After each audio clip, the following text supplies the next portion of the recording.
Welcome, folks, to another electrifying episode of One Wild World. Today, we've got a man on the podcast who's not just flipping pages, he's actually writing the script on how we see the natural world. I'm talking about Ben Goldfarb, the environmental journalist who spilled the secrets of beavers in his book Eager, and is now paving the way through the wild tangle of road ecology in his new book Crossings. Now, this isn't your typical nature walk. Ben's not just strolling through the woods, he's hacking through the underbrush, revealing the unexpected and often surprising tales of beavers and the ecological chaos caused by our roadways. Join me as we crack open the pages of Ben's books and explore the gritty, humorous, and downright surprising side of the natural world. It's a journey into the unexpected, the untold, and the downright wild, where Ben is our compass to the uncharted territories of nature's grand narrative.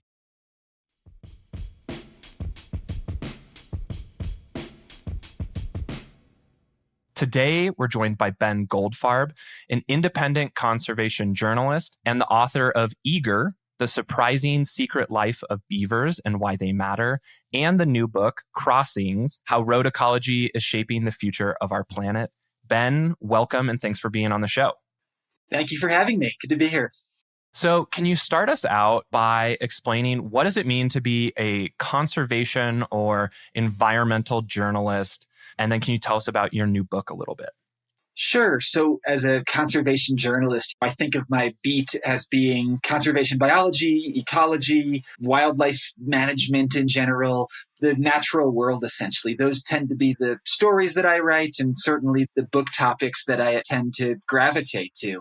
And this new book, Crossings, about road ecology is essentially about this field of science that studies how roads shape the natural world and what we do about the problems that roads create. And that's everything from the most conspicuous manifestation of problems for nature, which is roadkill, right? We've all seen the dead deer or elk or possum or raccoon by the side of the highway. There are also many subtler effects. There's traffic creating barriers to migration and preventing animals from getting where they need to get to. And there's road noise pollution, which is a huge form of habitat loss in its own right. And there's road salt, which is transforming rivers and lakes all over the country. There are tire particles that are killing salmon and so on. So there's just this huge suite of ecological crises that our transportation infrastructure inflicts. And this book is really about what those problems are and, just as important, how we solve them or attempt to solve them.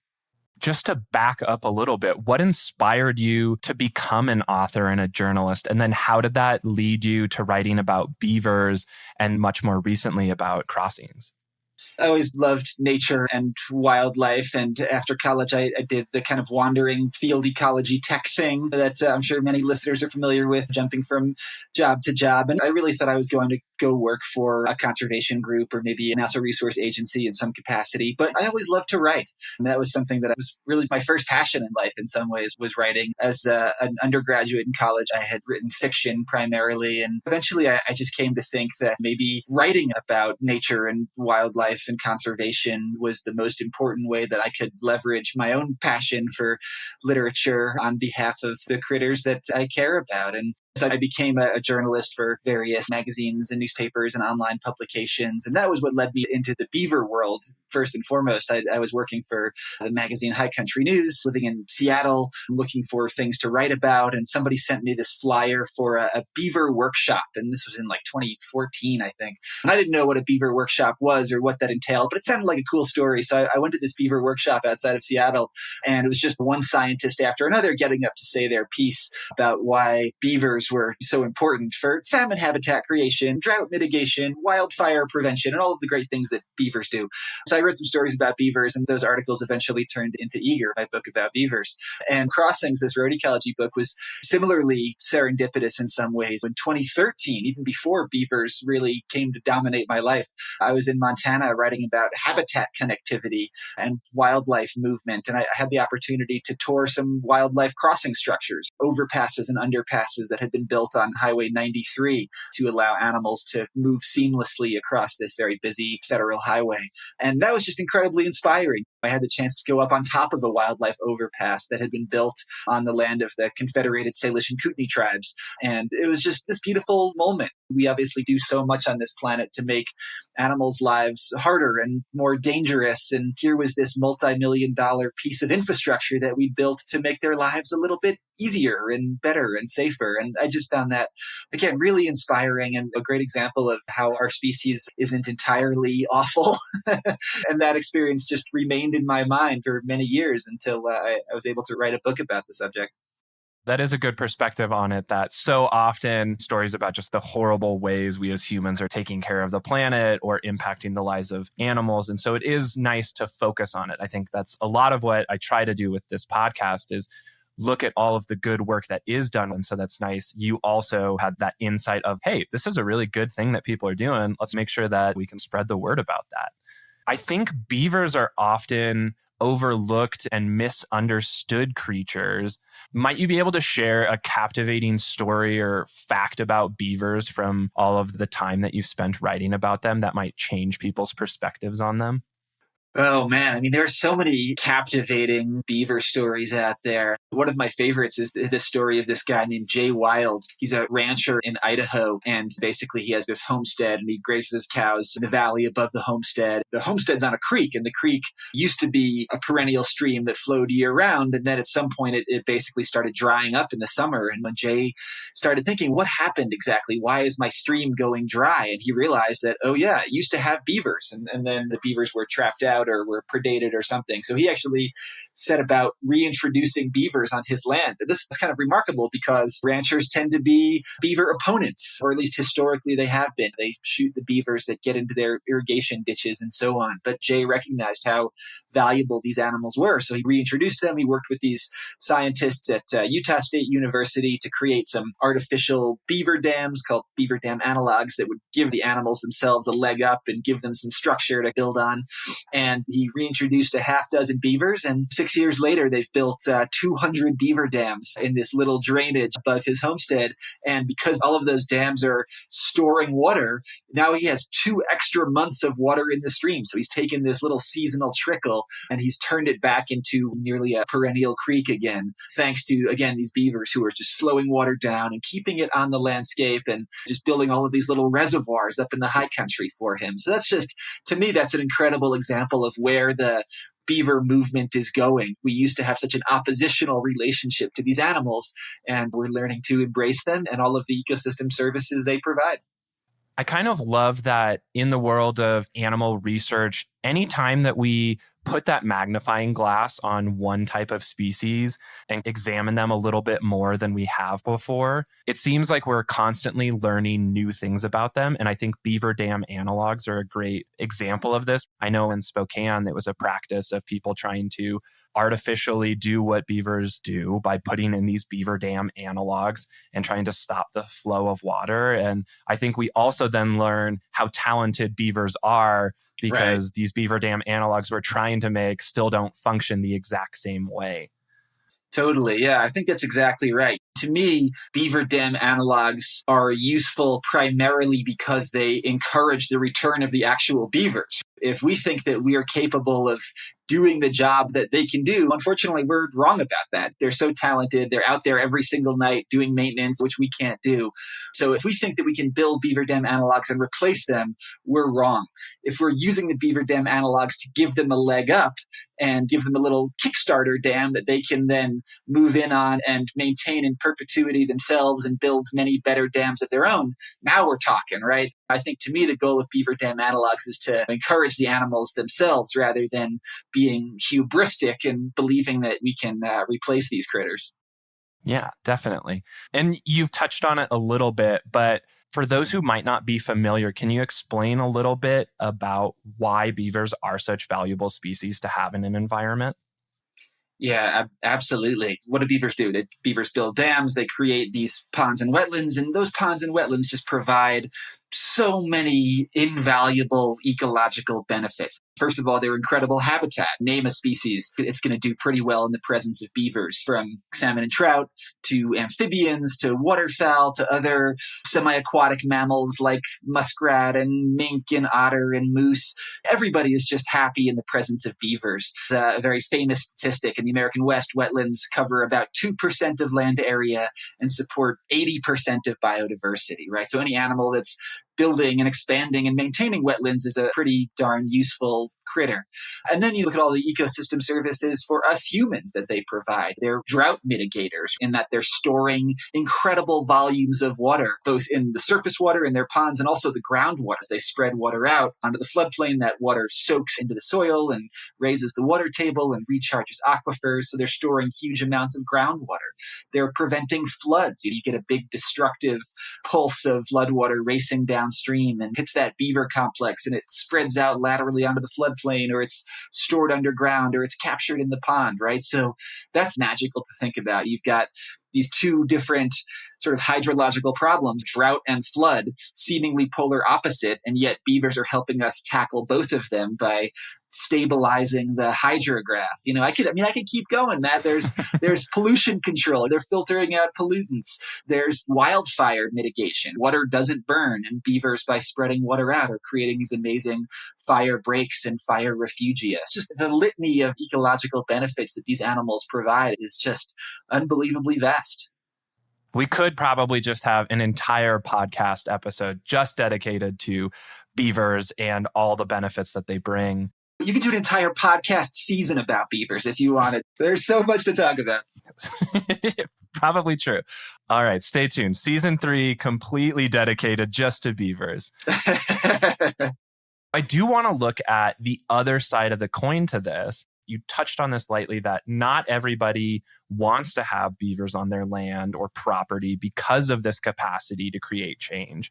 And so I'm curious, I'm going to put you maybe into a little bit of an acting scenario here. If you were going to put yourself into the shoes of one of these landowners, how might they phrase wanting to have a beaver relocated? Yeah, great question. And look, obviously, I'm a shameless beaver apologist and propagandist. I recognize that these are tricky animals to live with, right? They build dams and road culverts and wash out roads and flood people's fields and cut down their fruit trees or cottonwoods or what have you, right? Beavers are sort of relentlessly driven to modify the environment. And when it's your environment they're modifying, I can understand why that would be a pain in the butt. Again, I think it's just important to remember all of the really valuable ecosystem services and benefits that these critters provide. And a lot of those benefits accrue to those landowners as well. We talked about this guy, Jay Wild, right? This rancher in Idaho who had this amazing perennial stream restored by the beavers on his grazing allotment. There are so many stories like that. I've talked to ranchers in Nevada. In the middle of drought, all of their neighbors have to pull their cows off the range. They've got a beaver pond that's keeping water on the landscape for their livestock and basically saving their cows during a period of drought.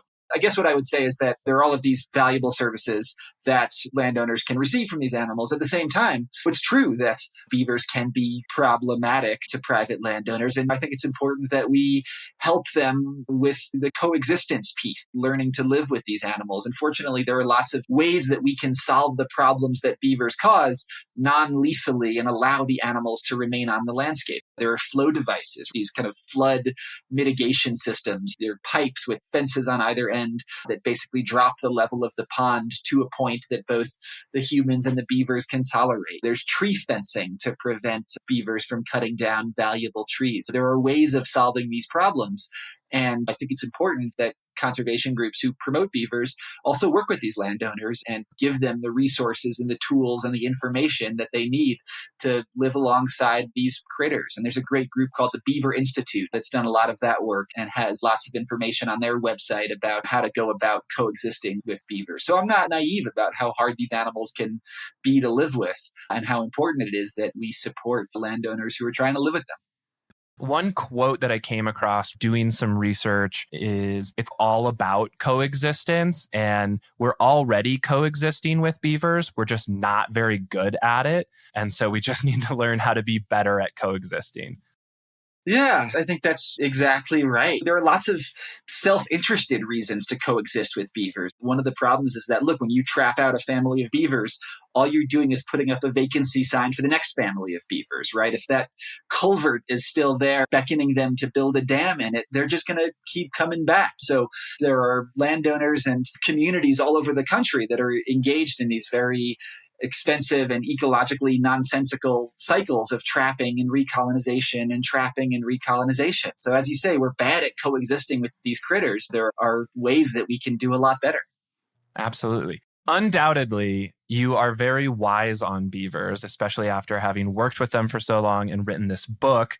On the topic of them, if you could have a conversation with a beaver and ask them a question, what burning question would you ask? That is such a good question. Man, I feel like there are just so many behavioral questions that I have about beavers. I think I would just love to hear that beaver's life story, maybe. I might ask that beaver to just tell me a little bit of autobiography or memoir. At what age did they disperse from their family? We think that they leave home when they're about 2 years old, but that's what they typically do, but they have all kinds of unusual living arrangements. When did they leave their family unit? How did they choose the territory that they ultimately established in? How did they get started building their dam? What predators have they faced in the course of their life, and how did they escape those predators? And I just feel like beavers have exciting, dramatic lives, probably. They're out there trying to make these little homesteads in the wild, like Little House on the Prairie, right? And I guess I would just love to hear a little bit of beaver memoir. So that's not one question exactly, maybe a whole series of them, but I want to interview the beaver. I want that beaver's life story. I want to sit down on the couch, 60-minute style with the beaver. And Little microphone setup. Exactly, yeah. In Crossings, you explore road ecology and its impact on wildlife. And you talked a little bit about what inspired you to look at that intersection between roads and the natural worlds. What are some of the most surprising findings in your research? One of my favorite stories from the book, because I think it's so indicative of how powerful roads are as this transformative environmental force, is the story of roads and cliff swallow evolution. And that's just a really remarkable parable, I think. And basically the story there is that cliff swallows, right, they're these birds that build mud nests on the undersides of highway overpasses and bridges. I'm sure most listeners have probably driven under some cliff swallows at some point and noticed those weird little mud gourds hanging off the bottom of a bridge, right? A pretty familiar sight all over the country. And because cliff swallows are living around highways in many cases, they do become roadkill. And this researcher in Nebraska, this guy named Charles Brown, who studied cliff swallows for many decades, he began picking up roadkill cliff swallows in the 1980s.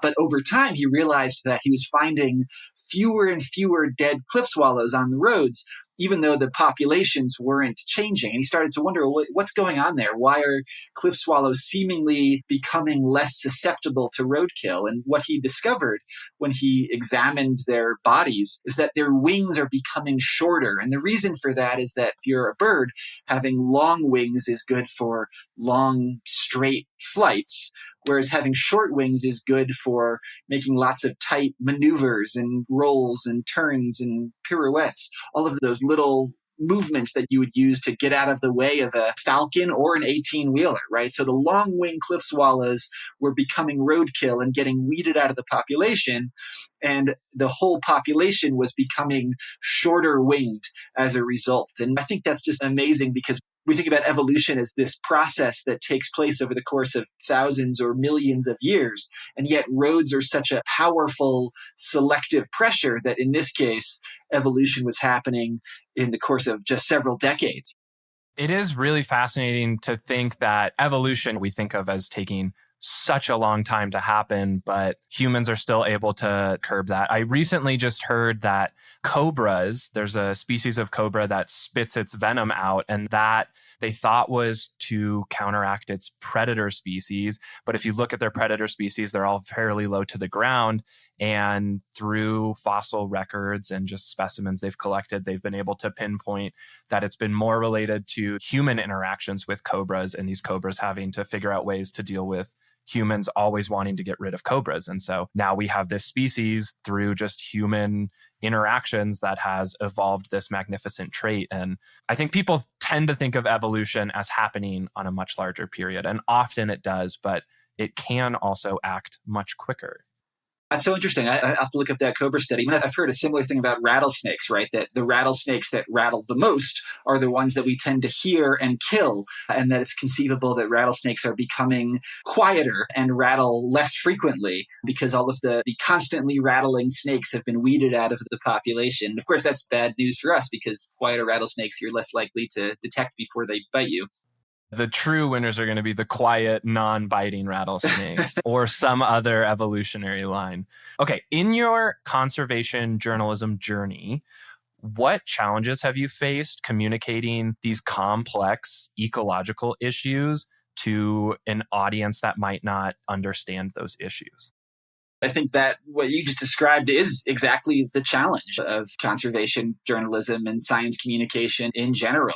It's finding those messages that resonate with as broad a swath of the public as possible. And I think that whenever I'm writing a book or an article, I'm really trying to strike this balance. And my goal is always to be as sort of accessible and engaging as possible for the general public while remaining as accurate and technically sophisticated for that expert audience. Even if the expert audience is only 2% of the total readership, it's those people whose opinions I almost care about the most because they know the subject better than anybody.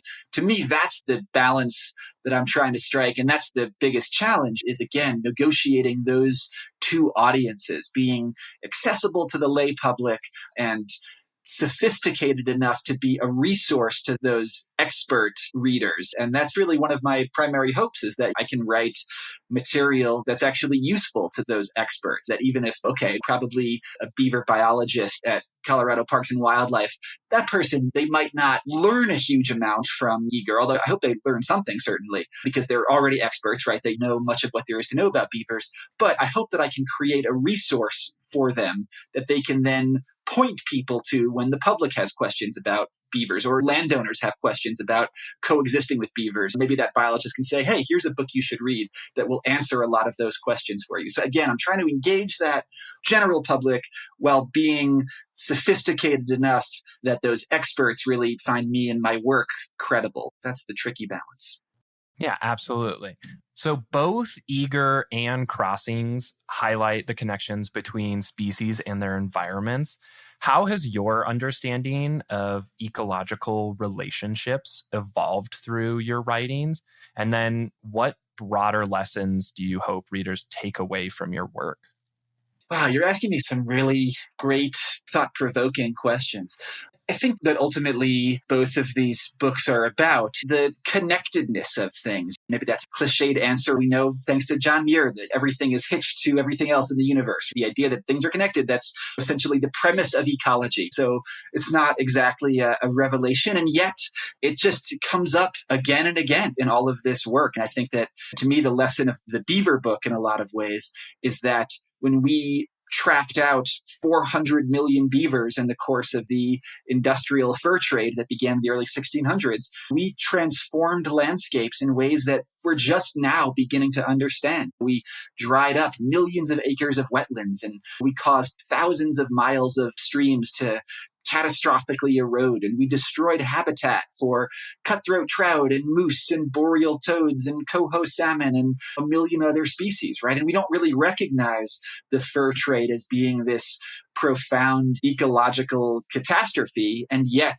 it truly was, because beavers are just hitched to everything else in the universe in this really significant way. I think that road ecology is much the same thing. When we create barriers to animal movement, we affect entire ecosystems, not just those critters themselves, the pronghorn and mule deer and elk who migrate large distances across Colorado and Wyoming and Utah. Those animals are feeding predators and they're fertilizing meadows. They're transforming ecosystems. Likewise, the salmon that migrate upriver, of course, are very famously contributing all of that marine nitrogen and phosphorus to the forests themselves. And when you've got a dilapidated decayed old culvert that prevents those salmon from migrating, you're not just curtailing that animal's journey. You're really affecting the entire system. There are some great road ecology studies about road noise that basically show that because road noise tends to drive birds, especially, away from highways, there are places where there have been these unchecked insect outbreaks that have killed trees all over Europe because, again, road noise has driven these birds away from the highway side and disrupted these ecological connections, right? So I think that's a really important, if somewhat obvious point, was that our actions as humans have these incredibly profound, complex ramifications that we don't fully understand. On the topic of those ramifications, what do you think the biggest threat to animals is looking into the next year? I'm tempted to say roads, honestly. That's just so top of mind, right, for me. And it's true in a lot of respects. Roads, like beavers, like everything else, they're connected to everything. Think about poaching. Poaching is in some ways a road ecology problem in that it's roads that allow poachers to enter habitats and remove elephants and rhinoceroses and so on. And there are lots of studies showing that infrastructure facilitates poaching or illegal logging in the Amazon. You can't legally log a forest until you've got roads to haul the machinery in and bring the product out, right? Even climate change, something like a quarter of America's carbon emissions come from transportation. I think in a lot of ways, roads are at the heart of so many different conservation crises. And when you think about the problems we face going forward, in many cases, it's new road construction. Here in the US, we've built most of our major highways. Other really biodiverse countries like Nepal and Kenya and Indonesia and Myanmar are in the process of building up their infrastructure right now. And all of these proposed highways are slated to go through some of the world's last intact habitats. And those highways are valuable for human flourishing in a lot of ways, right? They connect people with hospitals and schools and they get farms to market, right? Roads do a lot of good stuff for us. But there are also these biodiversity crises. And I think that in a lot of ways, the future of wildlife on Earth is going to depend on the next 30 years of infrastructure construction. For someone who wants to look at making a positive impact on the environment, where would you suggest they start? Are there simple everyday actions that can contribute to conservation efforts? Certainly, there's lots that we can all do and be doing. I'm just tempted to say drive less because driving really is, in a lot of ways, the most harmful thing that we do on a daily basis to nature. But at the same time, that's a really big ask, right? We live in this country that's so oriented around cars. So it's easy for me to say drive less. But look, I drive too, right? Nearly all of us drive because we live in a world that essentially demands it. I think in some ways, the most important thing we can do is be good advocates for walkability and bikeability in cities and better public transit options, certainly. And then in rural areas, places that aren't very well served by transit, the Arkansas Valley where I live, increasing the number of wildlife crossings we have out there, providing animals more opportunities to safely negotiate highways because cars are somewhat inevitable and unavoidable out here and we're stuck with them. So that's what I would say is we need to create a world in which driving is less essential in our everyday lives. And when we unavoidably do drive, it's less catastrophic to nature. Wonderful. Finally, this is a question that I always like to ask people is for listeners after this conversation, how can they best support the work that you do? Yeah, they can buy my books. That's always helpful. I would say that when it comes to supporting these issues, beaver conservation, and road ecology, a couple of great things you can do. Certainly on the beaver front, one of the great things about beavers is that they're an issue whose fate is really determined at a very local level, right? Yes, there are federal agencies like the Forest Service and the Bureau of Land Management that have a role to play in beaver restoration. But in many cases, it's those town councils and county commissions and even private landowners. Those are the people who control the road culverts where beavers are frequently trapped out of, and they're the ones who set local beaver management policies. And so there are lots of great stories out there of individual concerned citizens going to their municipal or county governments and saying, hey, wait a second, let's not kill all of the beavers that occasionally flood our infrastructure. Let's use some of these non-lethal coexistence tools like flow devices instead, and we'll save ourselves some money and we'll save a lot of beavers as a result. So there are these really local levels of government that are responsible for beaver conservation that individual citizens can truly influence. And then on the road ecology front, I'd say that one of the great things about road ecology is that, yes, we're all part of the problem, right? We're all driving around out there, but we're also part of the solution in a sense, in that we're all driving past roadkill every day. That's all data in a sense. And there are lots of fantastic volunteer science apps out. We've all got our smartphones with us. And again, there are all of these citizen science projects that have basically relied on the public to gather data about roadkill, identify roadkill hotspots, and in some cases already built wildlife crossings to mitigate those hotspots. We're all potentially road ecologists, which I think is really exciting. Yeah, we've got lots of eyes traveling all around the road. And if you do want to get involved in science, community-based science projects are excellent ways to dip your toes in and get a taste for things without having to fully commit to a dissertation or something like that. Again, I will shout out the names of your books. That was a wonderful answer. But I also know, buying your books is a great way to support them. Eager, The Surprising Secret Life of Beavers and Why They Matter, and Crossings, How Road Ecology is Shaping the Future of Our Planet. Ben, thank you so much for taking the time and talking today with us. Thanks for having me, and thanks for the great questions. I really appreciate being forced to think about this stuff. It was a lot of fun.